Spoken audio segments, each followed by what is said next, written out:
لما صار ضرب الإفرنسيين هون في البلد عندنا، لما الإفرنسيين ضربوا البلد، أنا وأخي خفنا على شيخنا،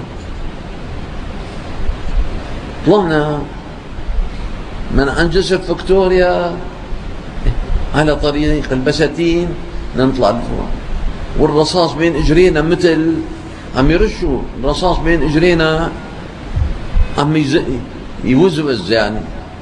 الله نجانا، فتنا لبين بساتين، تمينا ماشيين، وصلنا لعند الشيخ. وقال الشيخ وينه؟ الشيخ قال على السطح.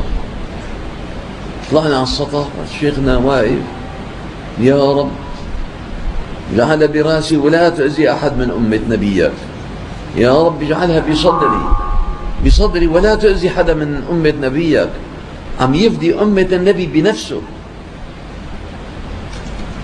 لما شافنا: شو جابكم؟ بس إني والله شغل بالنا عليه.